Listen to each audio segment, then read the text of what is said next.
Hello and welcome to this quick tutorial on installing WordPress. Before you actually do install WordPress, there's a couple of things you need to do. The reason for that is that WordPress is very popular. It's reckon that around about 1 in every 6 news websites are using WordPress. In turn, that means it attracts hackers. If you remember, back a year or two ago, Apple were claiming that the Mac never got hacked. Well, the reason for that was that it wasn't big enough in the market share, and as soon as they started increasing the market share, hackers and virus writers and spammers and all sorts of things found it worth writing stuff for Apple, whereas before it wasn't worth the effort. Same goes for WordPress. Because it's popular, it just attracts people, and because there's so many sites, the law of averages says that they can get into at least some of them, especially if you're careless. So, a couple of things that you can do to basically reduce that dramatically. First is don't use admin as your username. Chances are, whatever installation thing you do, it may well prompt you and say admin. Because you're an administrator, it makes sense, but because it's the default, it probably means that, well, I guess 80 or 90% of WordPress sites use it. Some of my early ones do, but I've learnt since. And it just dramatically reduces the chances, because what will happen is the hacker will try admin, it will try a few simple passwords, and then they'll go on. There's also other things which we'll show in one of the next tutorials on the plugins that you can do to get extra help, but help yourself by don't use admin. Just don't use your actual name either. Use something that you'll remember or that your browser will remember, and don't make it related to the site either, because again, that's easy to guess. So it could be your pet's name, anything like that. And the other thing to do is use a secure password. Now again, some programs will give you some of the installation routines will give you a password suggestion, but what I do is go across to a site that generates a secure password generator. I'll give you the URL for this in a PDF that goes with this course. A couple of things I do. Password length, the default's to 8. I go for 12. 12 seems to be very strong, and the other thing is it doesn't normally include punctuation, so I tick the box. Just to show you the kind of ones, I'm going to select that down to 5, and it'll generate passwords for you, and you can see there that they're pretty unguessable. It'll be a mixture of upper and lower case, all sorts of things in there, punctuation, weird characters, well, @ signs often crop up, equal signs, exclamation marks crop up, dollars, equals, dashes, all sorts of things that what they do is they make it a lot more difficult to hack the password. You'll need to save it somewhere because you won't be able to get it back from anywhere else. All you'll be able to do is reset it. So that's what I do before I do any WordPress installation. I choose a username that isn't admin and go to random secure password generator and generate a free password to use. I'll normally go with the first one because, well, they're pretty random, as you can see from that. And what that means is they're difficult to crack. All you'll do is just tick the box that says remember me and let your browser save the settings, so you don't have to remember N7 SW$ equals U, Y equals PHU, fortunately, because you never would. Okay, then next video will show you how to actually install using, well, you choose the one that, there's two popular installation routines, the Fantastico and the Softaculous, and I'll show you in a separate video how each of those work. They're both easy, they're both similar, but that's the next stage. Okay, see you in the next video. Okay, if you're using something like HostGator, then you'll have a one-click install for WordPress, and HostGator and quite a lot of other control panel ones use a thing called Fantastico Deluxe. So all we do is click on that and you get the Fantastico installation screen. Down the left, list of all sorts of different ones that all sorts of different programs you can install using it, and the one you're after is WordPress. Now I've installed several, so I'm going to pause the thing while I click on that and get it to a screen that I'm happy to show you, because it's got lots and lots of domains on it. So I'm just going to click pause, and the bit I didn't show you, there's a screen in between where it says new installation. I clicked that, then you get a drop down list of different domains. Now as I said, I've got so many different domains, rather than showing you a huge great list and me grey them out, I've just selected one. Normally you'd leave install in directory blank, but because I'm going to be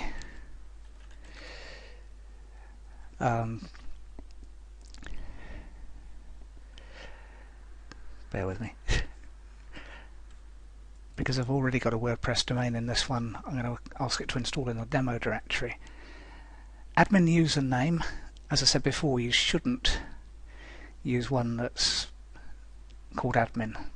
So I've just typed in my username there, and then I've copied and pasted a very random password from the random password generator. Again, admin nickname, whatever you're going to use, and then it asks you for your email address, which I'm not going to show you, and also off screen it asks you for the site name. You can change that later, and the description you can change later. Then there's a little button that says install WordPress, and basically that goes off to that screen, and you then click on finish installation.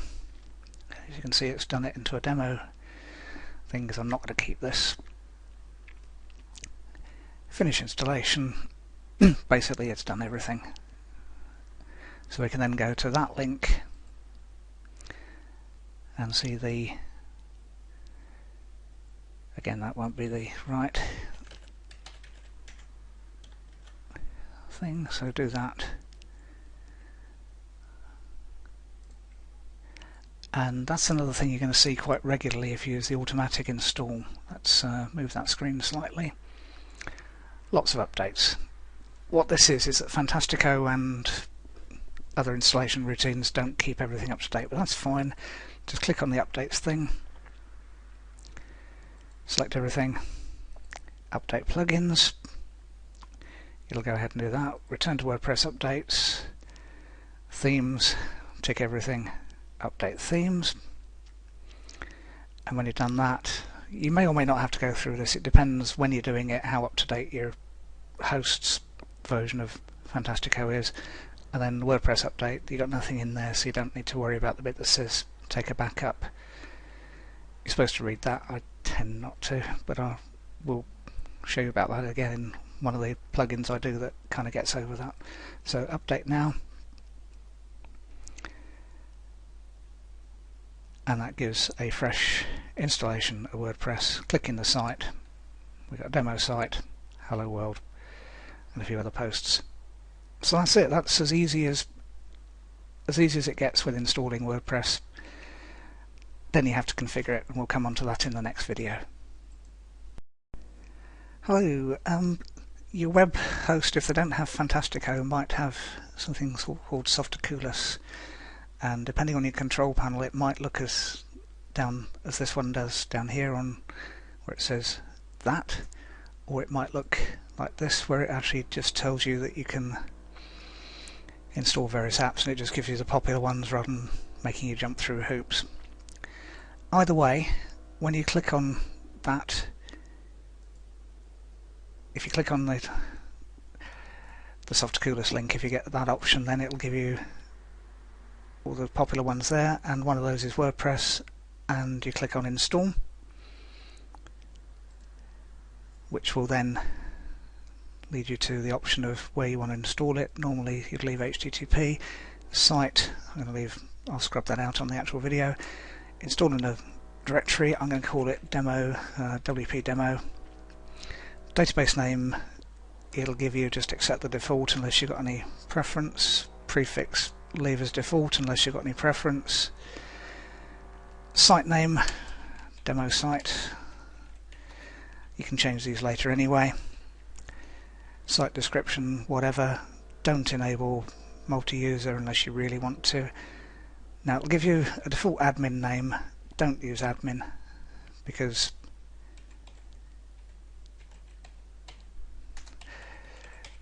it just whatever. And the admin password, I'm going to copy one I generated earlier from the random password generator. So that's it will actually generate a random one for you, but I prefer to use the other one. And then wherever you want the admin email to go to, select that, standard language, and then just click install. And you can also do email installation details, which I'd strongly recommend, to your address. And then all that happens is you get that. I'm not going to install this because it's not a site I want to install WordPress on, but then all that happens is you just go to the regular WordPress site, and we'll pick up on the next video from there what you do once you've got a default WordPress installation. So that's it. It's easy. It's not quite one click, as they'll doubtless claim, but it's pretty close.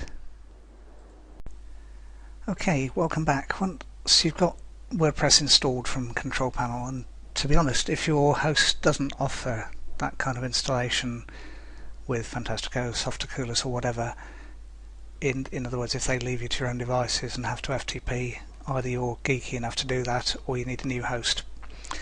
It's as simple as that.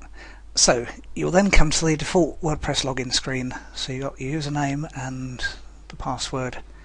Click login, tick remember me, click login. If you're on Firefox, you'll offer to remember the password. And as I probably mentioned in one of the previous videos, depending on where I took you to, you've probably got updates to do, because there almost always are. Simple as ticking the thing saying update plugins, update themes because they seem to change, and then upgrading to the latest version of WordPress. It really is just click what you need to do. You don't have to do that all the time, but if it happens, it happens. Then it's the process of, you'll get that welcome screen. Great, don't really care. The dashboard, we're going to work our way down the left hand side of the different things you need to change on the dashboard. It will give you that sort of hint thing, but I tend to just go down. So posts, we've done the updates bit. Posts, hello world. We'll show you what that looks like. It really is just, you got that. This is your first post. Edit or delete it. We're going to delete it, and the comment will actually automatically get deleted. So what we're going to do, click on the thing that says trash. There's no are you sure, but if you went back to trash, if you got it wrong, you can restore or delete permanently. So if you press refresh there, you see that it says no post found. That's fine. That's what you wanted. So we now have, that was trash, but in the regular posts, no post found, which is what you want. Add new is where you'll add new posts later, but we'll do that later. We're just going to work our way down. Categories, up to you. The default on WordPress is uncategorized, and it's probably best to edit that and change it to whatever your topic is. So whatever your topic is, especially if you don't press enter before you're ready. Update, and so that will then mean that the default, and you change the thing that says slug as well. It's not a, keep that all as one word, but it is, as it says, it's a URL friendly version of the name. Normally lowercase contains only letters, numbers and hyphens. That'll make it look a little bit prettier. Tags, you're not going to use at the moment, so that doesn't matter. Media you'll use later, but that doesn't happen. Links, now if HostGator had installed an up-to-date version of WordPress, version 3.5, these wouldn't appear. But if for whatever reason your host is a little bit sluggish, as HostGator was here, go into links, select all, tick all, select delete, click apply, and that will get rid of them. But chances are, if it's a brand new installation, you actually won't even have that, so don't panic if you haven't. That's fine. It's just one of these WordPress changed from version 3.5, it's no longer in there by default. So, but if you're upgrading from a previous version, then it will be there and you just get rid of them because they're just ones you don't want. Pages, it'll give you a sample page. Again, you can view that. It just says this is a sample page. Get rid of that because you don't want it. Comments, there won't be any comments at the moment. Appearance will come into another video. Plugins will come into another video. Users at the moment, it'll just be you, my username, whatever you decided. It's my personal email address. Don't use that, I probably won't reply. You can add new users, but you probably won't, unless there's several of you keeping the blog up to date. Your profile, I tend to leave everything in there as default. It's very rare I'll change anything. Tools, we're not going to use at the moment. Settings, we're going to cover in another video as well, because this one's getting a bit long. So that's the first things you're going to do on WordPress. Delete the default post. If it gives you links, it probably won't. Delete those. Delete any default pages. That will give you a nice clean installation with everything basically not found. That's exactly what you want. Okay, we'll see you in the next video. Okay, welcome back. I've got rid of the link thing so it's closer to what you'll see if you've got a fresh install of WordPress. And we were kind of working our way down the left hand column. Going to ignore appearance for a minute, going to ignore plugins and move on to settings. The reason for doing that is it's typically something you'll end up forgetting otherwise. So on settings, we've got the site title. It'll put in just another WordPress site unless you choose something else. The URL is just a test one I'm using. That won't be there by the time you get to see that. Email address, whatever. So nothing really to change in settings. General. Writing, at the moment, nothing particularly to change, but that will probably change. Reading, that will definitely change, but we can't do that yet. Discussion, now I tend to change a couple of things. Comment spam is something that happens with WordPress a lot, so I'll tick the box that says an administrator must always approve the comment, and I'll untick the box that says they must have a previously approved comment. The reason for that is that quite often a spammer will put in a test comment that's quite innocuous and you'll approve it, and then they'll put in all sorts of rubbish thereafter. So unless you get lots and lots of comments, and in which case you've got a popular blog and you'll take other steps, tick that one, untick that one, press save. Media, don't do much about. Permalinks, that's the other thing that I always change. And I'll do a custom structure. We'll put this in the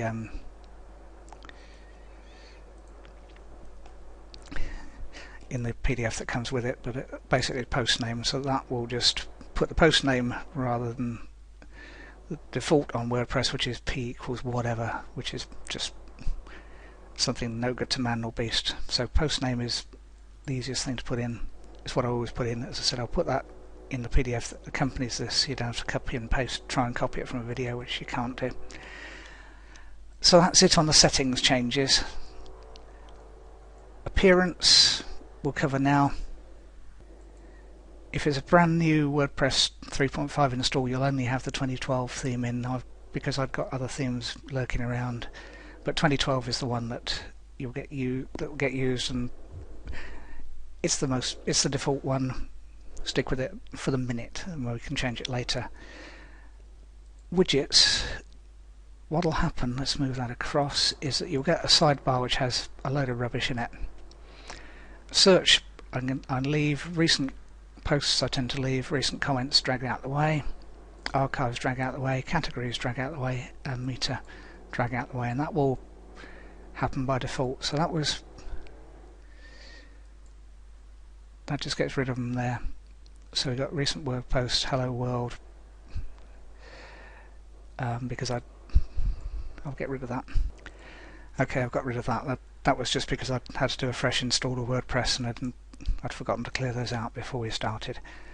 So that's it. There's not even a header on that. So go on to appearance again. Just show you where that is. Header. there's no default image in there, so you'd need to upload one if you decided to use one. But that's what the site will look like out of the box, ready to customize. Very simple, very easy, and we'll move on in the next video to all the different plugins that I'd suggest you install. So we'll see you in the next video. Okay, WordPress is highly customizable, which means that it has what it calls plugins. They change the functionality of WordPress, sometimes for the better, usually for the better, sometimes for the worse. Because WordPress is so popular, you can find a plugin either for free or for not very much money to do almost anything you want. By default it comes with two. One is an anti-spam thing, which is good, but it's now chargeable unless you're just personal use. So we've gone to the plugins menu, install plugins. I delete that one because I don't want to cheat on them, and a thing called Hello Dolly, which I've never known anyone use in living memory, I delete that as well. So it's a clean slate. Next is to select the Add New, and I'm going to show you how easy it is to install a plugin, and I'll go through the ones that we do. Search plugins. Contact Form 7 just puts a nice contact box in, and once it's installed you can see how fast it does to install. Activate it, and so that means we can do a contact form, which we'll do in another video. At the moment we're just adding plugins. Next one, I'm going through in pretty much alphabetical order. Exclude pages from navigation, or exclude pages. What that does, literally does exactly what it says. Sometimes there's things that you don't want in the main menu bar in the pages. Typically it's things like a privacy page which you want, but you don't want to be in the main menu because it's something that just needs to be there. So exclude pages just gives a tick box on the pages thing on WordPress that says, do I want it there? And you tick if you don't. So that's easy. I'm quite an old-fashioned one on stats. I'm going to use Jetpack Lite, which is WordPress's own stats package. Needs a little bit of activation on it. That particular one is activated. Normally you'd have to go in and just log into your WordPress site, but because that particular domain's already on WordPress, it knows, and that will just give you, not this minute, but it'll give you extra stats. Let me just check. Sorry, plugins activated, but yeah, beg your pardon, I have to log in to connect to WordPress to log it in. So on the right hand side of that screen it just says connect to WordPress. That just gives you my login details for WordPress. I'm not going to show you those, so I'll pause the video for a sec. Okay, I've authorized that with WordPress. If you haven't got a WordPress account, it gives you all the information you need to create one and then activate. I don't use their particular short links, I use a different one. We'll come on to that in a sec. So next plugin to add is a thing called Limit Login Attempts. You know, remember I said that WordPress is popular, therefore it gets people attacking it. Limit Login Attempts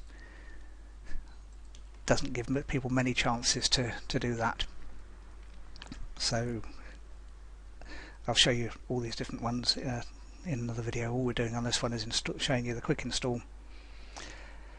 Spam-free WordPress, that's what I use instead of Akismet. It works okay.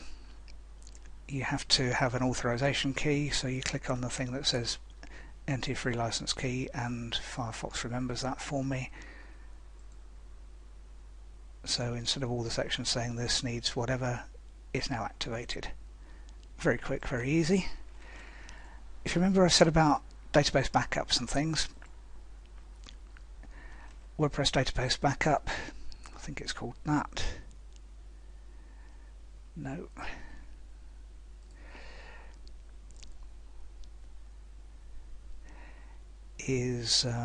Let me find the right one. Okay, got it. What happened there is they've changed the name from the one they show on the control panel of checking on to a different one. I'll give you the right one in installation. We're going to activate, we'll come back to settings in another video. It's just easier to activate as you go. You can bulk action, but I just find it easier. WordPress SEO is the next one. WordPress SEO by Yoast is the one I use. It seems there's other ones out there. Different people have their own favourites. This is the one I've homed in on recent installations. It seems to be the best supported, and you can either allow tracking or not. And that's not happy about something, so fair enough. Not worried about that particularly. Huge SEO, I'm blocking access to robots. Yeah, that's because it's a demo site and I got rid of the tour. 2 more to go. You remember I said I didn't use the default WordPress shortener, I used WP Shorties. It gives me some quite nice information. And one final one that I use is yet another related post plugin. What that does, that'll give you links at the end of each post to similar posts. It's quite good at working out what's what, and it just gives people a chance to browse around your web. If you notice, I'm clicking all the signs that say I'd like to read more, because generally I don't really care. So that's the plugins installed. The next video we're going to come on to what you actually do with them, how you set them up properly. Hello and welcome back. We're now going to look at the different settings that I said we'd look at. So, and the customization of some of the plugins. So we'll start in alphabetical order. Contact form 7. Settings, there isn't really very much to do here. Basically there's already, it sets up a contact form and it gives you what it calls a short code. So we copy and paste that, go across to pages, click on add new, and we're going to go for a contact form. Just call it contact, copy and paste that in, come down to the Yoast plugin, because if we leave it without changing it, it will put the site title in as well, meta description, contact. Again, because otherwise, and you'll see with Yoast, we'll cover that in more detail, but that's that. Just off screen there's a button called Publish, and once you press that, view page, as you can see, it contact form, and that will then go off. Now the other thing there is leave a reply, so we need to change that. So go back to edit page, and across the top right is a thing called screen options. Open that and it'll be as either discussion or comments, I never remember which. So clicking that, right, okay, down the bottom there's a bit that says allow contacts, allow comments. Get rid of that basically. Click on an update button, which is just off screen, so it changes. The first time you post it'll be a publish and then it's update, and what that does is it gets rid of the edit things there because I'm logged in, but other than that it gets rid of comments, because you don't really want comments on a contact page. So that's the first one. We'll come back to the dashboard and plugins. Exclude pages from navigation, nothing needs to do in there. Jetpack Lite, nothing needs to do in there. Limit login attempts, I tend to leave as default. You'll find it across somewhere in settings. Limit login attempts. Basically what it does, it allows them 4 times to try. If they haven't, this also applies to you, so you need to remember your password, but you should have that saved in your browser or somewhere safe. So they get 4 retries. If they don't get in those times, they're locked out for 20 minutes. That'll stop most hackers, and basically it increases in, well, basically in time until they get locked out for half a day. for a day, and then the things reset after 12 hours. What you'll find if you, I find that box too scary, the email to admin, but you can do that, and you'll get notified when that's happened. But basically, it does its job, and you don't really need to change in the defaults. Spam-free WordPress settings, again, the only thing you need to do, I've got a license key there, but if you haven't got that, there's a little thing appears in the bar at the top and says go off and get a license key. You need to do that with it. They don't spam you, they don't send you lots and lots of emails or anything like that. And pretty much, although that says needs attention, it doesn't. I don't really care about the stats on spam, as long as it's stopping most of it. So that's that plugin. WordPress database backup, yes, that does need a change, so that comes under one of those. Bear with me a second. I should actually read the bit there that says go to Tools Backup. Ignore all the tick boxes and things like that. Ignore the backup now. Go for scheduled backup. And I go for weekly. Not worried about, well, actually in that one I might be. So if there's other things that it could potentially include, it will offer to include them, but it's quite intelligent. And what that will do is just, once I've set it up, once a week it will send me a backup. As you can see, scheduled backup options saved, and it will send everything, which means if all went wrong, if anything needed to happen with WordPress, if someone hacked the site or anything like that, I've got a fairly recent backup. If you're changing your site daily, then put it daily. If you're changing it more often, twice daily or even hourly. But weekly I find is usually okay, and then I go back to my inbox every now and then and clear out all the old copies, because you don't need the old copies, you just need the most recent. So we're working our way down the list. Got as far as database backups. We'll come on to the other three settings. We'll probably spend the whole of the next video on WordPress SEO, and then we'll cover the other two. So see you in the next video. Okay, hello and welcome back. WordPress SEO, this is the Yoast plugin. If you're using a different SEO plugin, the settings will be similar, but Yoast is the one I get on well with. It's well received, and it seems to work quite well. Right, this is the default that it gives. If you wanted to go back to the default for any reason, you'd click the Reset Default Settings button, but you're probably not going to do that. I've allowed tracking of anonymous data. I'm happy enough with the guy that does the plugin. I haven't donated, but you can do. He's quite happy, obviously, if you do. By default, it leaves the advanced part of the meta box. Whatever, again, defaults are good. If you're on Google Webmaster Tools or Bing Webmaster Tools, or you've got an Alexa identification ID, put the data in there. What the Alexa identification ID does, if you want your website crawled by Alexa and have rankings and stuff on it, then you need an ID, and you can either upload a file to your website or just fill in that box.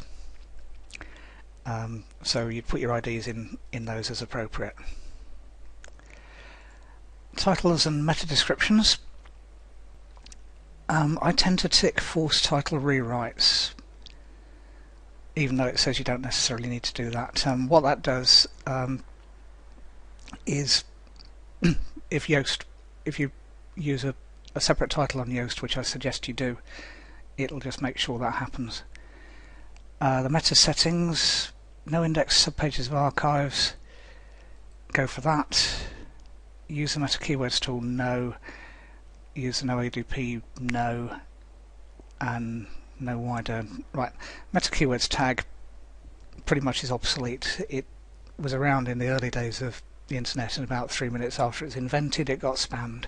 So pretty much any search engine ignores it completely, so it's not really worth your time putting keywords in. No ODP. Open the directory dmos. If you're lucky enough to get in, tick that box, because otherwise Google and sometimes Bing will override your description with the boring one that the Open Directory DMOS puts in. Similarly, if you pay for a Yahoo directory, tick that box, but generally speaking you're not going to need that. Clean up the head. I don't normally tick that, but I've ticked a couple of things, so save settings. You clean up the head. What those will do is just make the code in the header slightly smaller. So there's that bit. Okay, social. Add Facebook Open Graph data is ticked by default. I don't tend to do anything with that, but it could be. So leave that, and if you've got anything to do with Facebook Open Graph or you even understand what it is, put stuff in. Front page settings, tend not to use. Twitter, if you want to add that, tick it, but and if you want your username, put that in there, which will be your Twitter name without the @ sign. I tend to leave all of those as default. XML sitemaps, they're useful because that saves having a separate plugin, and again it's ticked by default. What will happen is that every time you create a new post, it will amend your sitemap, which is useful because that means the robots, search engine robots, stand a better chance of crawling around. I'll typically also tick the ping Yahoo and ping ask, just because you can. It excludes media by default. Normally you'd leave those included, which is what happens if they're not ticked. And it's worth getting rid of categories, tags and format because they just clutter up the sitemap. So tick those and then go for save settings. Permalinks we've already set to whatever it was, so don't need to set anything in that. Internal links I don't tend to go to. Enable breadcrumbs if you want to do what's known as a breadcrumb trail on the site, which is another way of navigating around it. You can. You'll see that a lot on things like Amazon where it says you're in this category and a subcategory of it or whatever, but for a smallish site not worth going for and pretty much ignore. RSS, WordPress by default creates an RSS feed.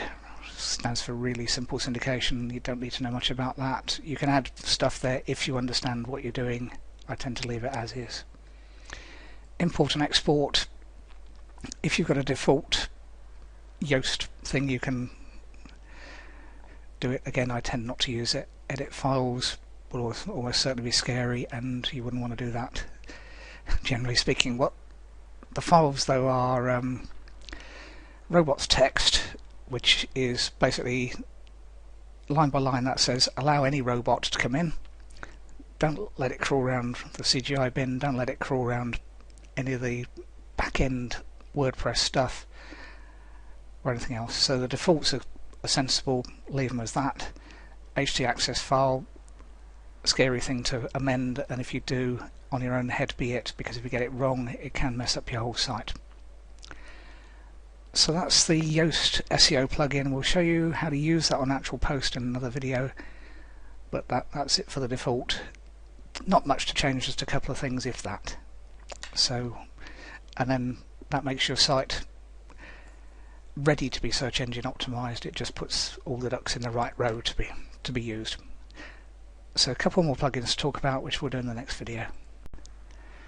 Okay, welcome back. 2 more plugins to go. WP Shorties and yet another related posts. I'm actually going to do them in slightly in reverse order because yet another related post has a settings page, as you can see there, but I never touch it. So basically I just use its defaults and it comes up with some quite good things, so I'm happy to let it go that way. But WP Shorties puts its own soft warp thing in, because that's the name of the people that do it, and that brings you across to that. What you can do is paste a URL into there, and I'll find one to paste. Okay, I've got one copied, and once you click away from that field it'll give you a really ugly short URL, so change that to something better and click Save.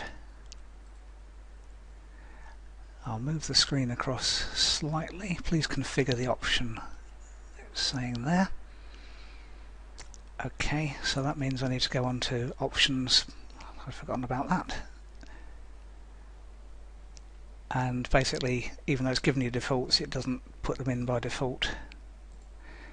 So save the changes. Back to the main page. It's now configured. And if I click on that, copy link location, I've just pasted that into Notepad so you can see what it does. But that will, if you want to use it in your post, I find the easiest way is to right click and copy link location. I'm in Firefox, Internet Explorer has something similar. You can then click it just to check it goes to the right place. It's going off to my website, so yes.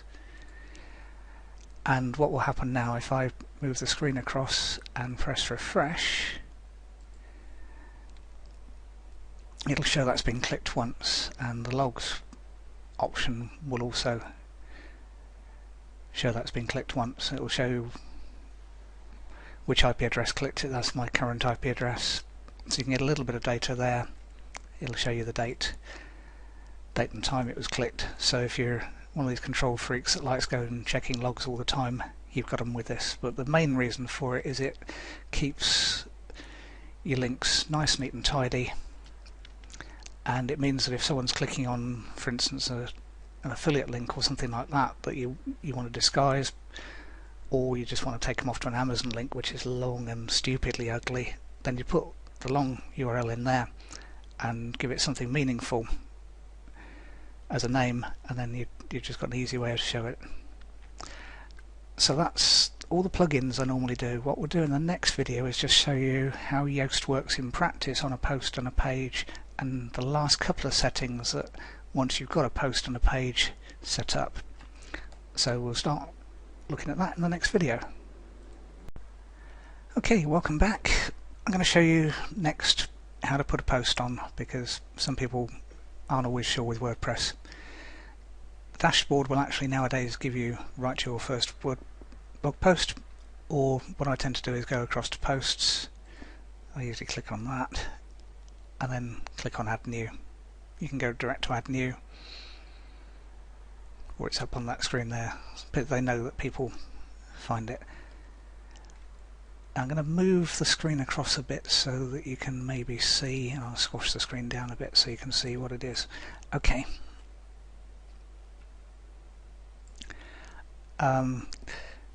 You'd put your post title in, so post title goes here, and then you need to put some text. And what I'm going to do is just put some Latin text in, just because it's easy to generate, because there's sites that do it, so bear with. Okay, the Latin's meaningless, it's just what typewriter, well, printers and things have used as placeholder text effectively. So we've got and it's called lorem ipsum. If you want to generate it just for clients or whatever, you can just find loads of sites that will generate that. But ignore that, it's just there to put some quick content in rather than you watching me type stuff out. That's the title I'm going to use, and that's the main post. Now coming back further down, as you can see that it's got it as a demo site at the moment, so SEO title is the first bit that I put in, and you can see it change there. The focus on that page is going to be that. Wouldn't normally be, but that's it. And then the meta description is just going to be, normally you would craft this, because I'll show you what it does in a second, but let's put some gibberish in. I'm sure Romans would disagree with me, and that tells me that I've got less characters left. Now, right, what that'll do, meta description is limited. Actually, let's go back to the title. The title's limited to 70 characters. I'd go with 65 rather than 70. What happens is that Google will cut it off after that. Well, in fact, before that usually. So 65 to 70 characters is your title. 156 characters is the meta description. Now normally what that would be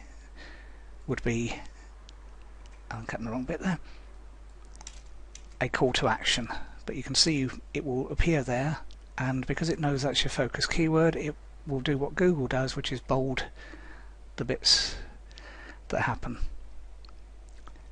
Once you're happy with that, you can either save as a draft, which I'm going to do, or you could have published. That's the next bit I'm going to talk about. If you remember, we set the permalink up, and that's a bit long, so I'm going to cut that down to size, change that. Up to you whether you do that or not, but if the URL goes on for too long, I find it a bit yucky. And then the power of Yoast is, once you've set all those, you can also do a page analysis. That says it's very difficult to read. That's because it's Latin. Yes, it would be. Keyword density is low because I haven't really done very much on that. There's no images. Page title is a bit short. Not got any outbound links, no subheadings, but the keyword phrase appears in the title, so you can see these change from red as warnings, amber as okayish, and green as fine. And you can follow through the recommendations as you see fit, really. Advanced, generally you wouldn't go into here. The defaults are fine. But what this means is you can go right the way down to page level and say, set the robots text, various meter tags on the page, so you can, if you want the whole page to be no follow, it can be useful if it's a link off to other sites you don't really care about. Leave it, normally it's indexed, but if you again didn't want it indexed by the search engines, and that's only a recommendation, so don't rely on that, you can change that, and you can do those, and if what I was doing to highlight more than one, you can hold the control key down to do more than one. So none of those, including the sitemap auto detect, which comes back to the settings we set earlier. Sitemap priority, do it automatically, because you're never going to do that. It's only a recommendation anyway. Google will totally ignore it. Canonical is something that basically it can be important, but it probably isn't. If you're not doing almost identical pages, then you won't use that. If you are, then just read up on it, because it's longer than I can explain in the video and most people won't need it. 301 redirect. What that means is if you had an old page that was still linked to by people but is now out of date and it's now been replaced by a new page, I don't know if it's last year's packages that you're offering and now you want to redirect to this page, this year's packages, and you've changed the page name, then you'd use that 301 redirect box. Related posts, yet another related post plugin will do, and then the publish button will actually make that live on the site. Sometimes takes a little while, but not very long usually. View post. There we have the first page on our site. A couple of other things you can do on that, but we'll show you those in next but one video.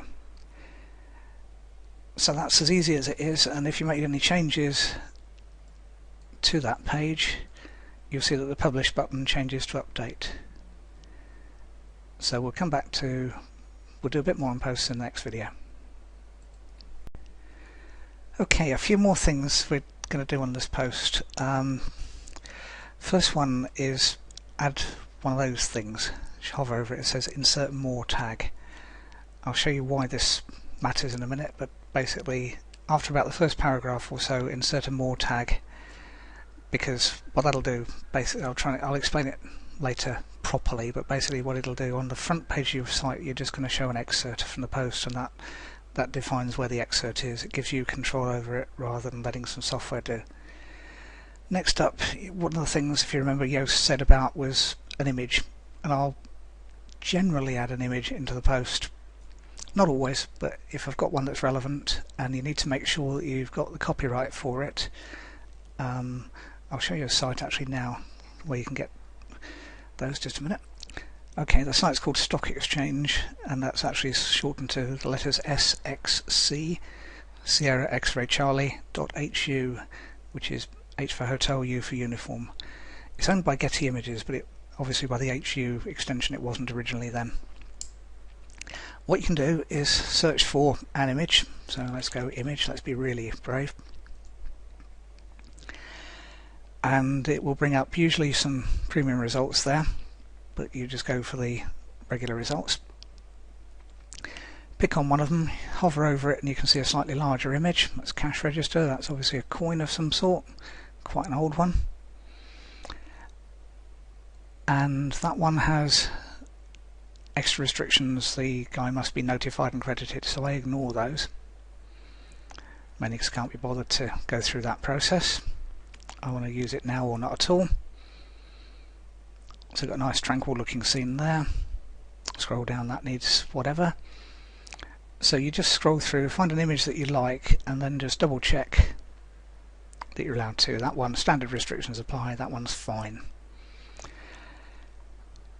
Now you can copy, right click and copy the image there, or you can click on it to get a really big picture, and that's what I'd normally do.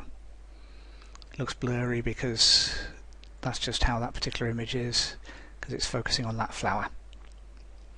And that's a really big image. If we look at image properties, image info, that's 4,000 pixels, almost by 2,500 pixels.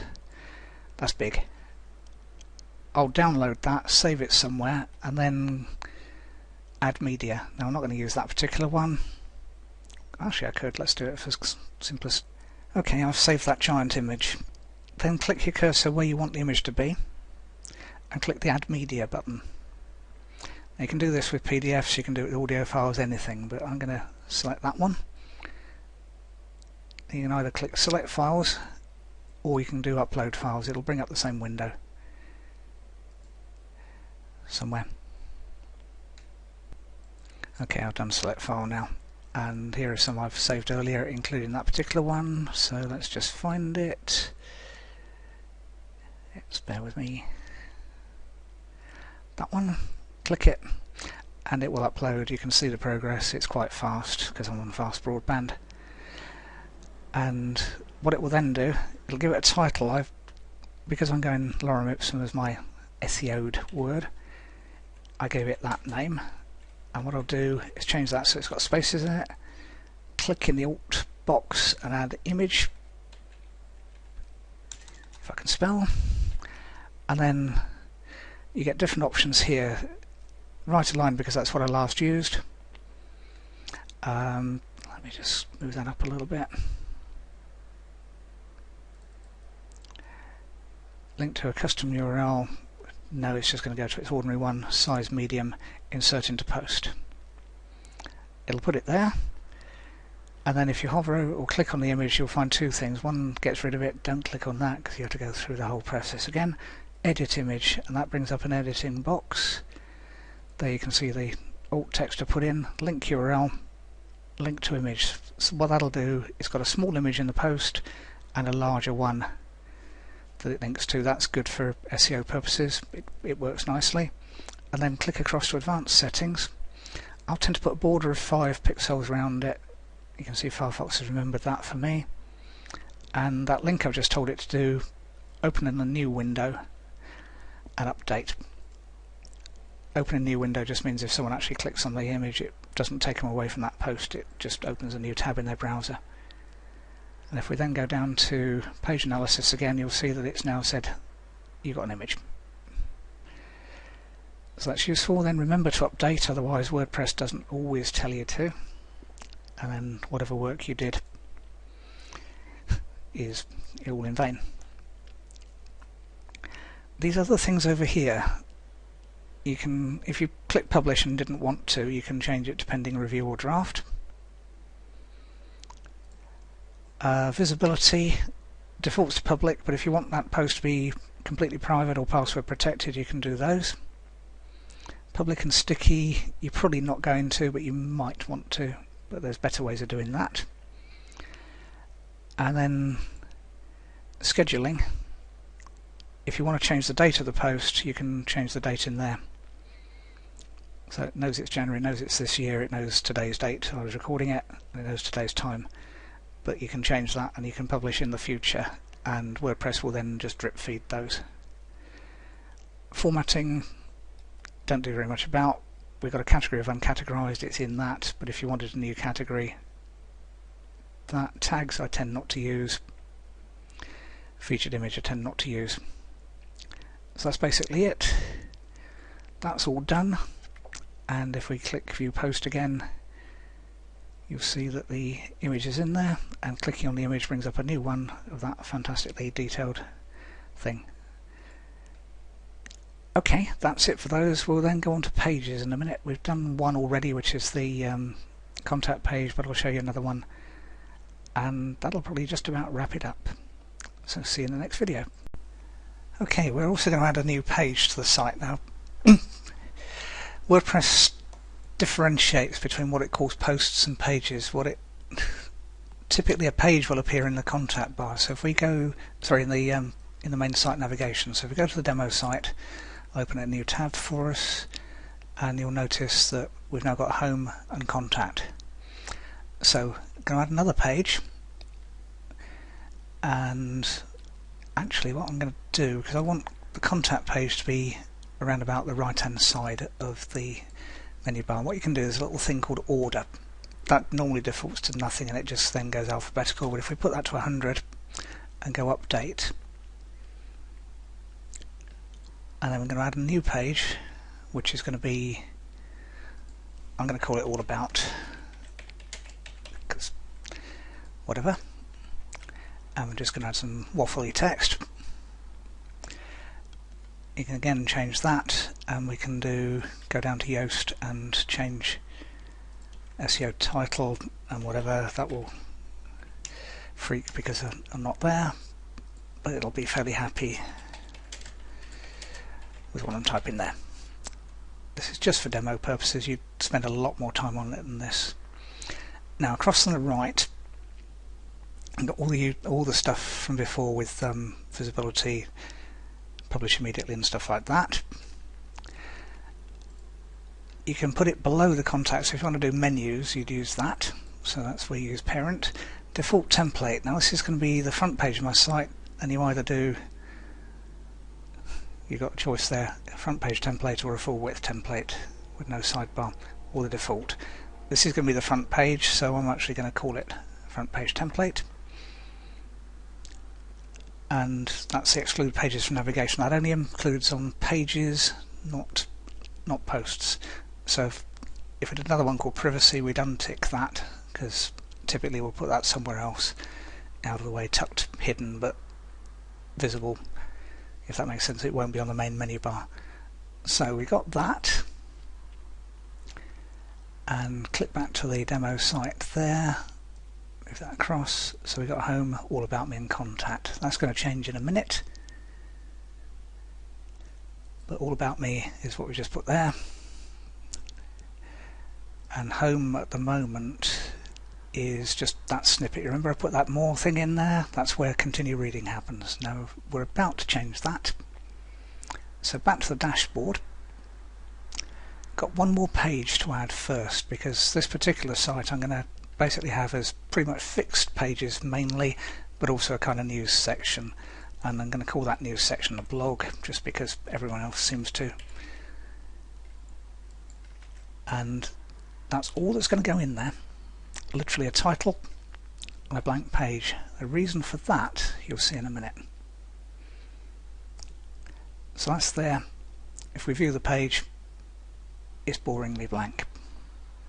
I haven't edited out the comments, but I don't need to on that one. I do on the main About Me page. So go back into there and edit, scroll down the bottom, get rid of that, update. Okay, so down across to settings, remember there was something that was called reading. front page displays currently your latest posts. We're not going to go for that because this is kind of a more corporate-y site, or one that you want to sell from the front page on and you just want the other stuff to support it. And the front page is going to be all about me, and the posts page is going to be the blog. That's why you leave it blank. Each article will show whatever. Let's go for summary. And at the moment let's discourage search engines because this is completely demo site, but normally you would make sure that was unticked so that you'd allow them to go for it. Save changes, go back to the site, visit the site, and now the main page is all about me, and the blog is there with our first post on it, but only that first bit, and then the continue reading goes to the main bit. So that's how you'd set up the main site. It's actually, once you've done one or two of them, it's dead easy, and if you're not, just come back to this video. It's quite short, and just refresh your memory. But essentially it's do pages for any of your contacts. So you do one for maybe the products you offer, one for about you, another one for something else, whatever it happened to be, and a privacy page which you're going to use the thing that calls appearance and widgets, and there's a footer somewhere. I think it's the second front page widget area. We just play around and test it doesn't break anything, and you just put your privacy page in, and you'd use just a text thing, and a lot depends on your theme on that one. And talking of themes, we'll have a play around with the theme next. So see you in the next video. Okay, we're going to talk about themes briefly. Now, the reason I've left this till last is that although everyone frets over how their website looks, in practice you've actually got a bit of time to get this sorted out, because the most important thing in my mind is to get some content up there and get Google crawling round, because until they've done that, humans aren't going to even look at the site anyway apart from you. So you can do content first, which is what I'd suggest, and then themes soon after. The default nowadays is 2012 theme, which is, as you've seen, quite ugly. Now, to my mind, obviously change that wording, but to my mind I'm quite happy with that, because I want people to, if I'm doing a site, I want people to basically read the text, look at the images if need be, and click on links and buy stuff. But a lot of people prefer to have something that looks a little bit prettier. If you've got, like I showed you with HostGator where it installed earlier versions, you'll have probably 2010 and definitely 2011 themes there as well. If it's gone straight to version 3.5, you won't. You'll just have the 2012 theme, the one that they're happiest with recently. But any other installed themes, you can click on the thing that says Live Preview, and it does what it says on the tin. It gives you a preview of what the site would look like, and basically all that's done is change the header. But you can also change the tagline, so,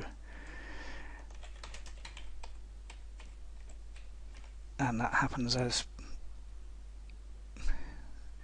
it goes, but it won't save it because I'm not going to tell it to. You can change the colours, so just clicking light or dark will give you that. Personally, I don't like reversed out text, which is where it's white on black. I much prefer black and white, it's easier to read. The layout, content to the left is standard nowadays, don't change that unless you're graphics designer freaks, but basically don't change it. Header image you can change. Background image, I tend not to use one, I find it distracting. Static front page is what we set on the other one, so you can cancel out of that. And then install themes. Now that will give you the standard WordPress search, and it's very easy to get distracted on there for ages. You can do all sorts of things. I find that those tend to narrow them down quite a lot, but you can search for a keyword, search for newest if you're one of these people that prefers newest, and you can preview any of those. And so you choose one that you think looks okay, you can preview it, and it now previews you what your current site would look like ish on that. Close out of that, and you go through, and as I said, you can spend hours, or you can find a graphics designer who will just design you a site for however much money you want to pay them. They're all over the place on pricing, ranging from very, very cheap to very, very expensive and all points in between. And you just tell them you want a WordPress design, or you can go to a site like ThemeForest, which the URL for this will be in the PDF that accompanies this course. As you can see, there's 8,000 at the time of viewing, and you can search by WordPress, which is what you want. Now these are themes that other people will have used. That's fair enough. And again, you can choose whatever. So you want a corporate look, you can go for that. It doesn't much matter with the fact that other people have used it. You won't be the only one in the world. There's millions upon millions of websites out there. And if you're going to search, it'll default by date. Don't do that. If you want a shortcut, go by sales. So you find the site designs that have been, and they're roughly $50 at ThemeForest. They're not much different. Some are $45, some are $40, but most are $50, $55. And then you can preview that and see why other people like it. And you've got screenshots, live previews, all sorts of things, and a sales pitch on what it does. So if you're stuck for a theme, ThemeForest is a good place to start if you can't find one in the default themes, but there are loads of those, and some again, if we go for a search, one word I often just type in is premium, because those tend to be slightly more corporate-y, that particular one. But a premium theme isn't premium because WordPress will only link to ones that are free or start free, and then you have the option of paying more. So that particular one looks like a very good slideshow type one, very standard modern design. You can install it literally by clicking install, and you can activate. Doesn't matter, you can always go back to the previous one. So that's now activated. Demo site, visit the site. That's as quick as it was to change the look and feel of the WordPress site. I don't particularly like that design, but that's fine. You can do that regularly, and you just go back and reinstall 2012, wherever that's gone to, activate. That's how you change the look and feel of WordPress. So now you know everything that you need to know. If you don't, there's a few places you can go for support. One is Fiverr, where there's people that will sort out any WordPress problem you've had. Often for just $5, sometimes for 2 or 3 lots of $5, it varies. Or you can search YouTube, there's tutorials on WordPress coming out of your ears. But this will give you 95% upwards of what you need to know, and the other 5% will be individual to you, so you'll need to find what you need to find, if that makes sense. But thanks for watching, and if you've got any general questions, drop me an email. I'll do my best to reply or point in the right direction. Okay, thank you very much.